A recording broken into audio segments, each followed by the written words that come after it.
नमस्कार दोस्तों, आप सभी का हमारे YouTube चैनल GH ट्रिक्स में स्वागत है। इस वीडियो में हम डेली करंट अफेयर्स के साथ साथ महत्वपूर्ण स्टैटिक जीके देखेंगे।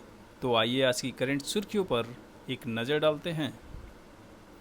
भारत और रूस ने वर्ष 2030 तक द्विपक्षीय व्यापार को 100 अरब डॉलर तक पहुंचाने का रखा लक्ष्य। गौतम गंभीर बने भारतीय पुरुष क्रिकेट टीम के मुख्य कोच। कर्नाटक सरकार ने शैक्षणिक कार्यक्रम में नाउ मनुजारू कार्यक्रम लागू करने की घोषणा की। बीएसएफ ने श्रीनगर में वृक्षारोपण अभियान गो विथ द ट्रीज का किया आयोजन। पीवी सिंधु और शरद कमल पेरिस ओलंपिक में होंगे भारत के ध्वजवाहक। ब्रिक्स संसदीय मंच में भारतीय प्रतिनिधिमंडल का नेतृत्व करेंगे ओम बिड़ला। डॉक्टर सौम्या स्वामीनाथन को राष्ट्रीय क्षय रोग उन्मूलन कार्यक्रम के लिए प्रमुख सलाहकार नियुक्त किया गया। 16वें वित्त आयोग द्वारा 5 सदस्यीय सलाहकार परिषद का गठन किया गया। बिम्स्टेक विदेश मंत्रियों की दूसरी बैठक 11 जुलाई से नई दिल्ली में शुरू होगी। जैविक रूप से उत्पादित वस्तुओं के व्यापार को सुविधाजनक बनाने के लिए भारत और ताइवान के बीच समझौता। तो आइए इन सुर्खियों पर आधारित प्रश्नों को देखते हैं। भारत ने किस देश के साथ वर्ष 2030 तक व्यापार को 100 अरब डॉलर तक पहुंचाने का लक्ष्य रखा है? तो इसका सही आंसर है रूस के साथ। तो इसका सही आंसर है ऑप्शन ए, रूस के साथ वर्ष 2030 तक जो द्विपक्षीय व्यापार है उसको 100 अरब डॉलर तक पहुंचाने का लक्ष्य रखा है भारत सरकार ने। अभी हाल ही में जो 22वां भारत रूस वार्षिक शिखर सम्मेलन जो बैठक हुई थी रूस में ही हुआ था, और रूस में ही जो भारतीय प्रधानमंत्री जो आधिकारिक यात्रा पे हैं वहीं पे उनको रूस का सर्वोच्च नागरिक सम्मान से भी सम्मानित किया गया, प्रधानमंत्री नरेंद्र मोदी जी को। तो देखते हैं कि आज तक जो भारत के प्रधानमंत्री को कितने देशों के सर्वोच्च नागरिक पुरस्कार दिए गए हैं, एक बार उसको हम देख लेते हैं। तो अभी हाल ही में दिया गया है रूस का जो सर्वोच्च नागरिक पुरस्कार है या सम्मान है, Order of Saint Andrew the Apostle. इसका नाम है Order of the Saint Andrew the Apostle नाम है। 2023 में मिस्र की जो सर्वोच्च नागरिक सम्मान है ऑर्डर ऑफ द नाइल से भी सम्मानित किया गया था प्रधानमंत्री जी को, और फिजी ने भी 2023 में companion of the order of Fiji से सम्मानित किया था प्रधानमंत्री नरेंद्र मोदी को। पापुआ न्यू गिनी ने 2023 में grand companion of the order of लोगोहू से सम्मानित किया था प्रधानमंत्री नरेंद्र मोदी को। और 2021 में भूटान का जो सर्वोच्च नागरिक सम्मान है Order of the dragon king, ये भी प्रधानमंत्री नरेंद्र मोदी को दिया गया। और 2019 में बहरीन का जो सर्वोच्च नागरिक सम्मान है King Hamad Order of the Renaissance से भी सम्मानित किया गया प्रधानमंत्री नरेंद्र मोदी को। मालदीव का जो सर्वोच्च नागरिक सम्मान है 2019 में दिया गया order of the distinguished rule of निशान इजुद्दीन। और 2019 में ही संयुक्त अरब अमीरात का भी जो सर्वोच्च नागरिक सम्मान है Order of Zayed award Narendra Modi को प्रदान किया गया था। और फिलिस्तीन का 2018 में ग्रैंड कॉलर अवार्ड भी प्रधानमंत्री नरेंद्र मोदी को दिया गया है। आनंद विवाह अधिनियम क्या है? तो आनंद विवाह जो अधिनियम है यह जो 1909 में शुरू किया गया था, इस अधिनियम को लाया गया था 1909 में लाया गया था। और ये सिख समुदाय के जो विवाह अनुष्ठान हैं, सिख समुदाय के विवाह अनुष्ठान को वैधानिक मान्यता देने के लिए आनंद विवाह अधिनियम लाया गया था। भारत सरकार ने इस अधिनियम में संशोधन किया और 2012 में इसमें संशोधन किया गया भारत सरकार के द्वारा, और इसको आनंद विवाह संशोधन विधेयक पारित किया गया 2012 में। ठीक है, तो ये किससे संबंधित है? आनंद विवाह अधिनियम सिख समुदाय के विवाह से संबंधित है। सिख समुदाय के विवाह अनुष्ठानों को वैधानिक मान्यता प्रदान की जाती है आनंद विवाह अधिनियम के द्वारा। हाल ही में भारतीय पुरुष क्रिकेट टीम के मुख्य कोच कौन बने हैं? तो इसका सही आंसर है ऑप्शन ए, गौतम गंभीर बने हैं और इन्होंने राहुल द्रविड़ की जगह लिया है। राहुल द्रविड़ की जगह इन्होंने भारतीय क्रिकेट टीम के कोच बने हैं गौतम गंभीर। वीरांगना दुर्गावती बाघ अभयारण्य किस राज्य में स्थित है? तो इसका सही आंसर है यह मध्य प्रदेश में स्थित है। मध्य प्रदेश का यह सातवां टाइगर रिजर्व है और इसी टाइगर रिजर्व में एक किला है, सिगोरगढ़ का किला, याद रखिएगा इसको। सिगोरगढ़ का किला भी इसी टाइगर रिजर्व में है। जो ये वीरांगना दुर्गावती बाघ अभयारण्य है मध्य प्रदेश का 7वां है। तो मध्य प्रदेश में कुल कितने टाइगर रिजर्व हैं? तो 7 हैं। उनको एक बार हम देखते हैं। तो पहला जो है, सबसे पहला जो था टाइगर रिजर्व मध्य प्रदेश का, वो है बांधवगढ़ टाइगर रिजर्व। और सबसे जो नया है वो कौन सा है? वीरांगना दुर्गावती टाइगर रिजर्व सबसे नवीनतम है। 2023 में इसको इस टाइगर रिजर्व की स्थापना की गई थी। उसके बाद दूसरे पे Kanha tiger reserve, Panna tiger reserve, Pench tiger reserve, Sanjay Dubri tiger reserve और सतपुड़ा टाइगर रिजर्व। इसमें जो सतपुड़ा टाइगर रिजर्व है मध्य प्रदेश का सबसे बड़ा टाइगर रिजर्व है, सतपुड़ा टाइगर रिजर्व है। जो वीरांगना दुर्गावती टाइगर रिजर्व है इसको पन्ना और दुर्गावती टाइगर रिजर्व दोनों को ग्रीन कॉरिडोर के द्वारा जोड़ने का प्रयास किया जा रहा है। इसको जोड़ के और जो बाघ हैं उनके प्राकृतिक आवागमन को सुविधाजनक बनाया जाएगा। हाल ही में किस राज्य सरकार ने अपने शैक्षणिक कार्यक्रम में नाऊ मनुजारू कार्यक्रम लागू करने की घोषणा की है? तो इसका सही आंसर है कर्नाटक सरकार ने अपने सभी जो सरकारी स्कूल हैं उसमें नाऊ मंजारू कार्यक्रम लागू करने की घोषणा की है। अब ये नाऊ मंजारू कार्यक्रम है क्या? तो नाऊ मंजारू कार्यक्रम के अंतर्गत सप्ताह में हर सप्ताह 2 घंटे और वो 2 घंटे कैसे रहेंगे? 40 मिनट के 3 सेशन रहेंगे। 40 मिनट के 3 सेशन यानी 2 घंटे का जो होगा पाठ्यक्रम में चर्चा और संवाद रखा जाएगा। इसमें चर्चा और संवाद हर सप्ताह 2 घंटे का चर्चा और संवाद किया जाएगा बच्चों से और उस चर्चा और संवाद में राष्ट्रीय त्योहारों को शामिल किया जाएगा, खेलों को शामिल किया जाएगा, जो लोक खेल हैं उसके आधार पे सामाजिक समरसता और उसके महत्व पे चर्चा को शामिल किया जाएगा। इसका उद्देश्य क्या है? इसका नाऊ मंजारू का उद्देश्य क्या है? तो इसका उद्देश्य है कि छात्रों की स्वतंत्र रूप से सोचने की, तर्क संगत होने और हर मुद्दे पर पक्ष और विपक्ष को समझने की जो क्षमता है उसमें सुधार करना, उसका विकास करना, यही इसका उद्देश्य है। तो ये नाऊ मंजारू किस सरकार के द्वारा शुरू करने की घोषणा की गई है? तो कर्नाटक सरकार के द्वारा शुरू की गई है। 2011 की जनगणना के अनुसार भारत में दिव्यांग व्यक्तियों की आबादी कुल आबादी की लगभग कितनी प्रतिशत है?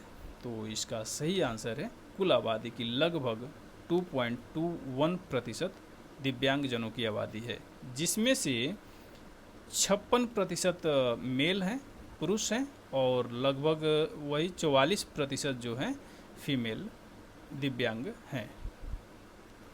दिव्यांग व्यक्तियों के लिए एक भारत सरकार का कार्यक्रम चलाया गया था 3 दिसंबर 2015 को। इस कार्यक्रम को याद रखिएगा, 3 दिसंबर 2015 को एक कार्यक्रम चलाया गया था, सुगम्य भारत अभियान। सुगम्य भारत अभियान चलाया गया था, भारत अभियान। तो सुगम्य भारत अभियान किस लिए चलाया गया? तो दिव्यांग व्यक्तियों के लिए चलाया गया। 3 दिसंबर 2015 को शुरू किया गया था सुगम्य भारत अभियान का।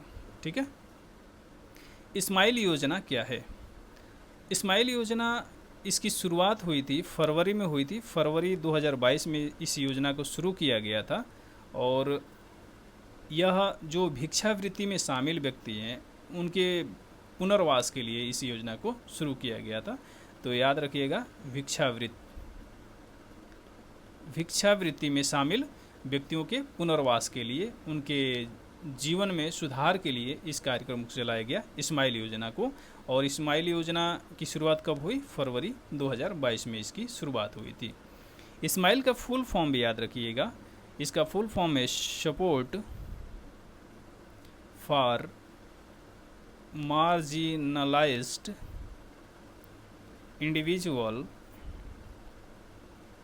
इंडिविजुअल्स फॉर लिवलीहुड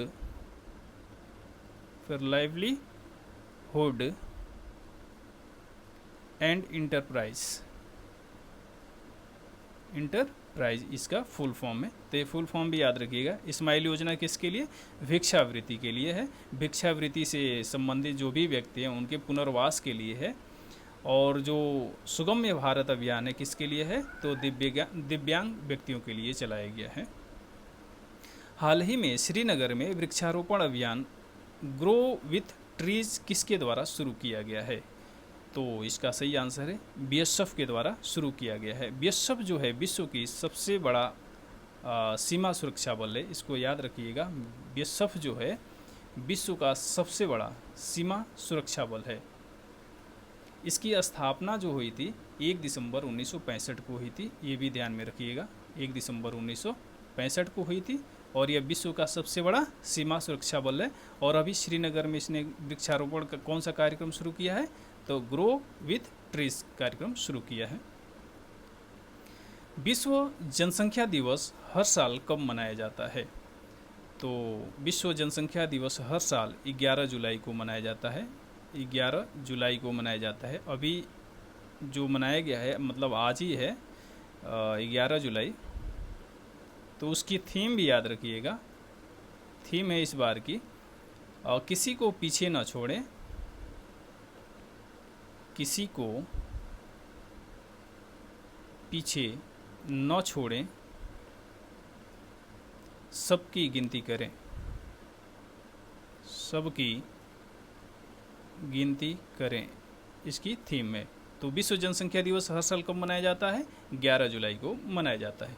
अभी तक जो जुलाई में जो प्रमुख रूप से जो दिवस मनाए गए हैं, जैसे 1 जुलाई को कौन सा दिवस मनाया गया? तो राष्ट्रीय चिकित्सक दिवस मनाया गया। 1 जुलाई को कौन सा दिवस? राष्ट्रीय चिकित्सक दिवस, चिकित्सक दिवस मनाया गया। 1 जुलाई को कौन सा दिवस? राष्ट्रीय चिकित्सक दिवस। और इसी दिन एसबीआई भी अपनी स्थापना दिवस मनाता है। एसबीआई जो स्टेट बैंक ऑफ इंडिया है अपनी स्थापना दिवस मनाता है 1 जुलाई को ही, क्योंकि 1 जुलाई 1955 को एसबीआई की स्थापना हुई थी। तो इसलिए 1 जुलाई को एसबीआई अपनी स्थापना दिवस मनाता है। 2 जुलाई को मनाया जाता है विश्व यूएफओ दिवस मनाया जाता है। विश्व यूएफओ दिवस मनाया जाता है। विश्व यूएफओ दिवस मनाया जाता है। जबकि 3 जुलाई को याद रखिएगा अंतर्राष्ट्रीय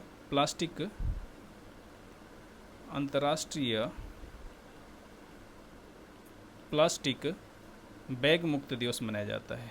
बैग मुक्त दिवस मनाया जाता है किस दिन? 3 जुलाई को अंतर्राष्ट्रीय प्लास्टिक बैग मुक्त दिवस मनाया जाता है। 4 जुलाई को अमेरिका अपनी स्वतंत्रता दिवस मनाता है। यूएसए अपनी स्वतंत्रता दिवस मनाता है क्योंकि 4 जुलाई 1776 को अमेरिका ब्रिटिश आधिपत्य से स्वतंत्र हुआ था।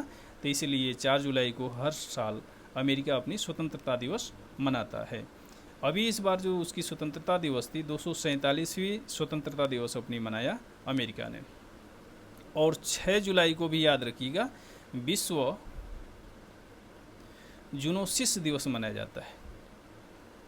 जूनोसिस दिवस मनाया जाता है।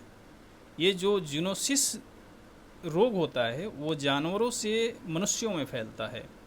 तो 6 जुलाई 1885 को लुई पास्चर के द्वारा जो रेबीज का टीका खोजा गया था, सफल परीक्षण किया गया, उसी की याद में हर साल 6 जुलाई को विश्व जूनोसिस दिवस मनाया जाता है। पेरिस ओलंपिक 2024 में भारतीय ध्वजवाहक कौन होंगे? तो इसका सही आंसर है पीवी सिंधु और शरद कमल होंगे। इसका सही आंसर क्या है? पीवी सिंधु और शरद कमल इसके होंगे। ध्वजवाहक होंगे। जो गगन नारंग हैं उनको सेफ डिमिशन रखा गया है, सेफ डिमिशन रखा गया है गगन नारंग को, जबकि पीवी सिंधु और शरद कमल क्या है, पेरिस ओलंपिक में भारतीय ध्वजवाहक होंगे। मोइदम क्या है? मोइदम क्या है? तो मोइदम एक कब्रगाह है। यह कब्रगाह टीले हैं, और ये कब्रगाह किनके हैं? तो जो अहोम राजा थे, अहोम साम्राज्य के जो राजा थे, रानियां थीं, राजा रानियां, जो कुलीन वर्ग थे, उनके जो कब्रगाह हैं वो उसको मोइदम कहा जाता है। तो जो अहोम साम्राज्य के जो राजा रानियों और उनके कुलीन वर्ग के जो कब्रगाह हैं उसको मोइदम कहा जाता है। और ये कहाँ पे स्थित है ये कब्रगाह? तो उड़ीसा में स्थित है। उड़ीसा में ये असम राज्य में स्थित है। असम राज्य में स्थित है। असम राज्य में स्थित है। और जो अहोम राज्य था ना, अहोम साम्राज्य था, असम राज्य में, वर्तमान असम राज्य में स्थित है। और इसकी जो स्थापना किसने किया था? तो छोलुंग सुखफा ने किया था। इसको याद रखिएगा, छोलुंग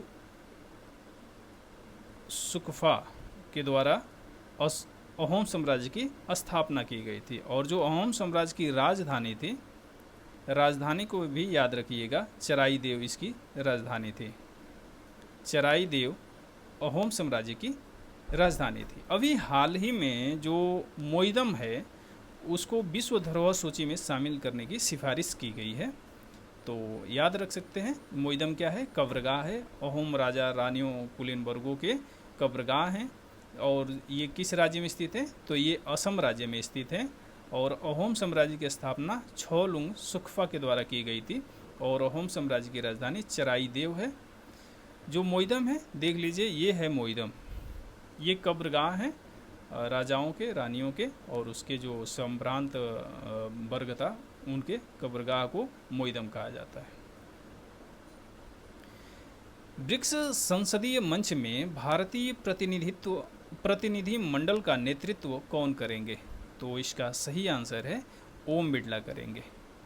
जो ब्रिक्स संसदीय मंच है इसमें जो भारतीय प्रतिनिधि मंडल है उसका नेतृत्व ओम बिड़ला करेंगे। ब्रिक्स संसदीय मंच का आयोजन कहाँ पे किया जा रहा है? तो याद रखिएगा ये रूस में किया जा रहा है। रूस में सेंट पीटर्सबर्ग में इसका आयोजन किया जा रहा है। और यह जो 10वां आयोजन है, तो 10वें आयोजन का कहाँ पे आयोजन किया जा रहा है? सेंट पीटर्सबर्ग में। और भारत की तरफ से ओम बिड़ला इसकी अध्यक्ष नेतृत्व करेंगे इसका। तो ये ध्यान में आप लोग रखिएगा। जो ब्रिक्स है, ब्रिक की स्थापना, पहले तो ब्रिक था, तो ब्रिक की स्थापना 2009 में हुई। और जैसे ही इसमें 2010 में साउथ अफ्रीका इसमें शामिल हुआ, दक्षिण अफ्रीका इसमें शामिल हुआ, तो इसका नाम हो गया था ब्रिक्स इसका नाम हो गया था दक्षिण अफ्रीका के शामिल होने से। तो इसमें बी से होता है ब्राज़ील है, आर से रूस है, आई से इंडिया है, और सी से चाइना है, और एस से हो जाता है साउथ अफ्रीका यानी दक्षिण अफ्रीका के लिए है। जो ब्रिक्स का 15वां जो शिखर सम्मेलन हुआ, जो ब्रिक्स का 15वां शिखर सम्मेलन हुआ था, 15वां शिखर सम्मेलन हुआ था जोहान्सबर्ग दक्षिण अफ्रीका में हुआ था। उसमें 5 देशों को शामिल किया गया था। तो इसको भी आप लोग याद रखिएगा कि वो 5 देश कौन कौन से थे। तो 5 देशों में शामिल जो हुए थे उसमें ईरान था, फिर मिस्र था, सऊदी अरब था, और संयुक्त अरब अमीरात था, यूएई था, संयुक्त अरब अमीरात, और एक था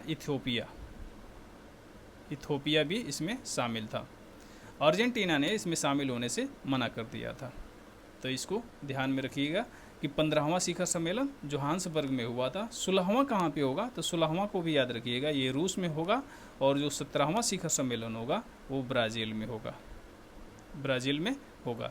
तो ब्रिक्स संसदीय मंच का आयोजन कहाँ पे किया जाएगा, तो सेंट पीटर्सबर्ग में। और ये कौन सा आयोजन होगा, तो ये 10वां आयोजन होगा। पहला कहाँ पे हुआ था, तो पहला भी आप लोग याद रखिएगा, पहला मॉस्को में हुआ था, मॉस्को रूस में ही पहला भी हुआ था। और ये 10वां सेंट पीटर्सबर्ग रूस में ही इसका भी आयोजन होगा। जो सेंट पीटर्सबर्ग में 10वां आयोजन होगा उसमें भारतीय प्रतिनिधि मंडल का नेतृत्व ओम बिरला करेंगे। और ब्रिक्स की स्थापना 2009 में हुई, 2010 में ब्रिक्स बन गया। और 15वां शिखर सम्मेलन में 5 देशों को जोड़ा गया, ईरान, मिस्र, सऊदी अरब, यूएई, इथोपिया, इनको जोड़ा गया। 16वां जो होगा इसका शिखर सम्मेलन ब्रिक्स का वो रूस में होगा। और 17वां ब्रिक्स का शिखर सम्मेलन ब्राज़ील में होगा। हाल ही में World Heritage Trans Human Initiative किसकी पहल है, मतलब हाल ही में World Heritage Trans Human Initiative किसके द्वारा, इस पहल किसके द्वारा शुरू की गई है, ये होना चाहिए, किसके द्वारा शुरू की गई है। तो ये किसके द्वारा शुरू की गई है, World Heritage Trans Human Initiative. तो याद रखिएगा यह आइकोमॉस के द्वारा शुरू की गई है, आइकोमॉस के द्वारा शुरू की गई है। और आइकोमॉस का फुल फॉर्म पहले हम लोग लिख लेते हैं, इंटरनेशनल, आई से होता है इंटरनेशनल काउंसिल ऑन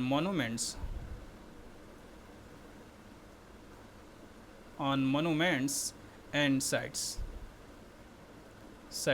इसका फुल फॉर्म है। और हिंदी में इसको कहें तो अंतर्राष्ट्रीय स्मारक एवं स्थल परिषद इसका नाम है। इसकी स्थापना जो हुई थी, तो इसकी स्थापना 1965 में हुई थी, इसकी स्थापना 1965 में हुई थी। और इसी की एक पहल है World Heritage Trans Human Initiative. ये इसमें ट्रांस ह्यूमन क्या है, तो ट्रांस ह्यूमन किसको कहा जाता है, तो जो खानाबदोश लोग हैं ना, जो खानाबदोश हैं, घुमंतु जो जनजातियां हैं, उन्हीं को ट्रांस ह्यूमन कहा जाता है। जो एक स्थान से अपने जो पशुधन है, पशुधन के साथ एक स्थान से दूसरे भौगोलिक क्षेत्र में प्रवास करते रहते हैं, उनको क्या कहा जाता है, ट्रांस ह्यूमन कहा जाता है। तो उन्हीं के सांस्कृतिक जो भूक्षेत्र हैं उनकी विरासत मूल्य को रेखांकित करने का ये प्रयास है World Heritage Trans Human Initiative. और ये किसके द्वारा शुरू किया गया है, आइकोमॉस के द्वारा शुरू किया गया है। जो भारत में हिमालय क्षेत्र है वहाँ पे कुछ जनजातियाँ पाई जाती हैं जो खानाबदोश टाइप की ज़िंदगी जीती हैं, जिसमें गुज्जर, बकरवाल, गुज्जर हैं, बकरवाल हैं, गद्दी हैं और चांगपा हैं। तो आदि ये जनजातियां जो हैं, जो विशेष रूप से बकरी और भेड़ का पालन करती हैं, ये अपने भौगोलिक क्षेत्रों को बदलती रहती हैं, प्रवास अपने बदलते रहते हैं, अपने पशुधन के साथ अपने प्रवास को बदलते रहते हैं। ये खानाबदोश जनजातियां हैं। तो इन्हीं के सांस्कृतिक विरासत को रेखांकित करने के लिए, उनके सांस्कृतिक विरासत के मूल्यों को रेखांकित करने के लिए World Heritage Trans Human Initiative पहल शुरू की गई है, आइकोमॉस के द्वारा शुरू की गई है। हाल ही में राष्ट्रीय क्षय रोग उन्मूलन कार्यक्रम के लिए प्रमुख सलाहकार किसे नियुक्त किया गया है, तो इसका सही आंसर है option A, doctor Soumya Swaminathan को नियुक्त किया गया है। जो क्षय रोग उन्मूलन कार्यक्रम है उसकी सलाहकार कौन बनी है, तो डॉक्टर सौम्या स्वामीनाथन बनी है। टीबी जो होता है ना, ये किस अंग को प्रभावित करता है, तो टीबी फेफड़े को प्रभावित करता है, फेफड़ा को प्रभावित करता है। और यह एक बैक्टीरियल डिजीज़ है। और उस बैक्टीरिया का नाम क्या है, तो माइकोबैक्टीरियम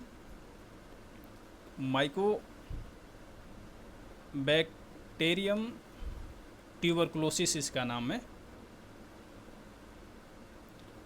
ट्यूबरकुलोसिस। यही बैक्टीरिया है जो टीबी रोग के लिए प्रमुख कारण है। जो टीबी उन्मूलन का लक्ष्य रखा गया है भारत सरकार के द्वारा वो 2025 तक है। टीबी उन्मूलन का कार्य लक्ष्य है भारत सरकार के द्वारा 2025 है, जबकि वैश्विक जो लक्ष्य है टीबी उन्मूलन का वो 2030 है। तो ये ध्यान में रखिएगा, भारत सरकार ने कब तक भारत को टीबी मुक्त करने का लक्ष्य रखा है, तो 2025 तक, जबकि संयुक्त राष्ट्र ने 2030 तक भारत विश्व को टीबी मुक्त करने का लक्ष्य रखा है। फ्लाई ऐश क्या है? तो फ्लाई ऐश जो ताप संयंत्र होते हैं उसमें जो कोयला दहन होता है ना, उस कोयले दहन के बाद जो अवशेष बचते हैं उसको फ्लाई ऐश कहा जाता है। तो एक बार और सुनिए, जो ताप संयंत्रों में कोयला दहन के बाद जो अवशेष बचता है, कोयला दहन के बाद जो अवशेष बचता है उसी को फ्लाई ऐश कहा जाता है। इस फ्लाई ऐश में विशेष रूप से देखा जाए तो सिलिकॉन डाइऑक्साइड होता है, सिलिकॉन डाइऑक्साइड होता है, कैल्शियम ऑक्साइड होता है और एल्युमिनियम ऑक्साइड होता है। तो 3 तत्व प्रमुख रूप से इसमें पाए जाते हैं फ्लाई ऐश में। कौन कौन से? सिलिकॉन डाइऑक्साइड, कैल्शियम ऑक्साइड और एल्युमिनियम ऑक्साइड पाए जाते हैं। और इसका उपयोग कहाँ कहाँ किया जा सकता है? तो पहले तो फ्लाई ऐश का उपयोग भवन निर्माण में किया जाता है, भवन निर्माण में। और दूसरी बात, सीमेंट की जगह पे इसका इस्तेमाल किया जा सकता है। भवन निर्माण में ही सीमेंट की जगह पे, सीमेंट के स्थान पर इसका इस्तेमाल किया जा सकता है। और जो मृदा है, भूमि है, उसकी उर्वरता को बढ़ाने के लिए भी, यानी मृदा की उर्वरता बढ़ाने के लिए भी, उर्वरता बढ़ाने के लिए भी इसका इस्तेमाल किया जाएगा। तो फ्लाई ऐश क्या है? तो ताप संयंत्रों में कोयले के दहन के पश्चात जो अवशेष बचते हैं उसको फ्लाई ऐश कहा जाता है। इसमें मुख्य रूप से सिलिकॉन डाइऑक्साइड, कैल्शियम ऑक्साइड और एल्युमिनियम ऑक्साइड पाए जाते हैं। और ये भवन निर्माण में सीमेंट के स्थान पर प्रयोग किया जाता है और मृदा की उर्वरता को बढ़ाने में इसका प्रयोग किया जाता है। हाल ही में 16वें वित्त आयोग द्वारा गठित सलाहकार परिषद में कितने सदस्य शामिल हैं? तो 16वें वित्त आयोग द्वारा एक सलाहकार परिषद गठित की गई है, उसमें कुल 5 सदस्य हैं। उन 5 सदस्यों को भी देखिए, उसमें पहले हैं पूनम गुप्ता, पूनम गुप्ता है, और डी.के. श्रीवास्तव हैं, डी.के. श्रीवास्तव हैं, डी.के. श्रीवास्तव, नीलकंठ मिश्रा है, नीलकंठ मिश्रा है, राहुल बजोरिया है, राहुल बजोरिया है, और प्राजुल भंडारी हैं, प्राजुल भंडारी हैं। जो ये सलाहकार परिषद है जिसमें 5 सदस्य हैं, उसमें जो पूनम गुप्ता है ना, इस सलाहकार परिषद की अध्यक्ष है। सलाहकार परिषद की अध्यक्ष कौन है? पूनम गुप्ता है, ठीक है। और बाकी लोग सदस्य हैं डी.के. श्रीवास्तव, नीलकंठ मिश्रा, राहुल बजोरिया और प्राजुल भंडारी। 16वें वित्त आयोग के अध्यक्ष कौन है? 16वें वित्त आयोग के अध्यक्ष कौन है? तो याद रखिएगा,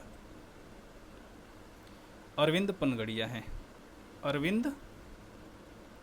अरविंद पनगड़िया हैं, 16वें वित्त आयोग के अध्यक्ष हैं। तो 16वें वित्त आयोग के अध्यक्ष कौन है? अरविंद पनगड़िया हैं। अच्छा, पूछो कि 15वें वित्त आयोग के अध्यक्ष कौन है, मतलब कौन थे? तो एन.के. सिंह थे, इनको भी याद रखिएगा। 15वें वित्त आयोग के अध्यक्ष कौन थे? एन.के. सिंह थे। और 14वें वित्त आयोग के अध्यक्ष कौन थे? तो वाई.वी. रेड्डी, इनको भी याद रखिएगा, पूछा जा सकता है। तो 14वें के वाई.वी. रेड्डी, 15वें के एन.के. सिंह और 16वें के जो वर्तमान में भी है अरविंद पनगड़िया हैं। और जो सलाहकार परिषद गठित की गई है उसमें 5 सदस्य हैं। उन सलाहकार परिषद में जो पूनम गुप्ता हैं वो सलाहकार परिषद की अध्यक्ष हैं। जो वित्त आयोग है एक संवैधानिक संस्था है जिसका वर्णन संविधान के अनुच्छेद 280 में मिलता है। और वित्त आयोग की नियुक्ति किसके द्वारा की जाती है? तो नियुक्ति राष्ट्रपति के द्वारा की जाती है, राष्ट्रपति के द्वारा वित्त आयोग की नियुक्ति की जाती है। हाल ही में वित्तीय समावेशन सूचकांक किसके द्वारा जारी किया गया है? तो जो वित्तीय समावेशन सूचकांक होता है हर साल जुलाई में जारी किया जाता है, जुलाई महीने में, हर साल इसको जुलाई महीने में जारी किया जाता है।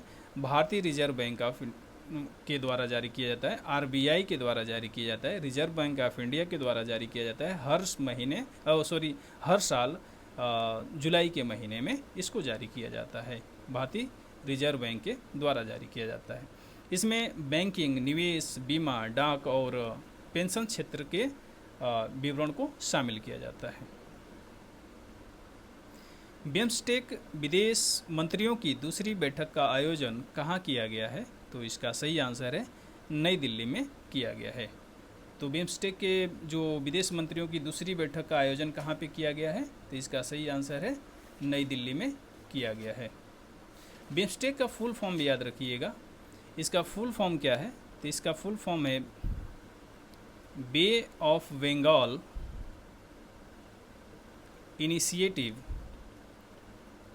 Initiative for Multi Sectoral Technical and Economic Cooperation. इसकी स्थापना 1997 में की गई थी और इसमें कुल सदस्य देश हैं 7 सदस्य देश हैं इसमें। और इसका जो मुख्यालय है, हेडक्वार्टर है, ढाका में है। इसका हेडक्वार्टर कहाँ पे है? ढाका में है। ढाका बांग्लादेश में स्थित है, बांग्लादेश में स्थित है। इसमें 7 सदस्य हैं। ये 7 सदस्य कौन कौन से हैं? तो इसमें भारत है, उसके बाद नेपाल, भूटान है, उसके बाद बांग्लादेश है, श्रीलंका है, म्यांमार है और थाईलैंड है। तो इसमें कौन कौन से हैं देश? तो इसमें इंडिया है, नेपाल है, भूटान है, बांग्लादेश है, श्रीलंका, म्यांमार और थाईलैंड इसमें शामिल है। तो ये है बिम्स्टेक है। तो बिम्स्टेक में कितने देश शामिल हैं? 7 सदस्य शामिल हैं। 1997 में इसकी स्थापना की गई थी। और हेडक्वार्टर कहाँ पे है? तो हेडक्वार्टर बांग्लादेश में है, ढाका में स्थित है। ठीक है। हाल ही में ग्रामीण विकास मंत्रालय ने जूट शिल्प आधारित आजीविका को बढ़ावा देने के लिए एक वेबिनार का आयोजन किया। जूट किस प्रकार की फसल है? तो इसका सही आंसर है जूट एक खरीफ की फसल है। खरीफ की फसल है और जूट को गोल्डन फाइबर कहा जाता है। गोल्डन फाइबर कहा जाता है। जूट को क्या कहा जाता है? Golden fibre. याद रखिएगा, कई बार पूछा गया है। गोल्डन फाइबर किसको कहा जाता है? जूट को कहा जाता है। जो भारत में जो राज्य हैं, सबसे ज़्यादा किस राज्य में इसका उत्पादन किया जाता है? तो वो है पश्चिम बंगाल। सबसे ज़्यादा पश्चिम बंगाल में, भारत में सबसे ज़्यादा पश्चिम बंगाल में जूट का उत्पादन किया जाता है। और उसके बाद असम में किया जाता है, असम है, उसके बाद उड़ीसा है, बिहार है और उत्तर प्रदेश है। तो ये सब प्रमुख अग्रणीय राज्य हैं जो जूट उत्पादक राज्य हैं। कच्चे जूट में और जूट के उत्पादन में देखा जाए तो विश्व में सबसे बड़ा उत्पादक देश जो है, उत्पादक देश कौन है? वो भारत है। विश्व का सबसे बड़ा जूट का उत्पादक देश कौन है? भारत है। लेकिन यहाँ पे एक प्रश्न और बनेगा कि दुनिया में या विश्व में जूट उत्पादों के निर्यात में भारत का कौन सा स्थान है? तो निर्यात में अगर पूछा जाएगा ना, तो निर्यात में भारत का दूसरा स्थान है। पहले स्थान पे कौन है? तो बांग्लादेश है। पहले स्थान पे बांग्लादेश है। तो जूट उत्पादन में अगर पूछा जाएगा तो जूट उत्पादन में पूरे विश्व में भारत पहले स्थान पे है। लेकिन जूट के उत्पादों के निर्यात में भारत दूसरे स्थान में है और पहले स्थान पे बांग्लादेश है। इसको भी याद रखिएगा। और पूरे भारत में पश्चिम बंगाल में सबसे ज़्यादा जूट का उत्पादन किया जाता है। जूट एक खरीफ की फसल है और इसको गोल्डन फाइबर भी कहा जाता है। जैविक रूप से उत्पादित वस्तुओं के व्यापार को सुविधाजनक बनाने के लिए भारत ने किस देश के साथ समझौता किया है? तो इसका सही आंसर है ताइवान के साथ समझौता किया है भारत ने। तो इस वीडियो में बस इतना ही। जय हिंद।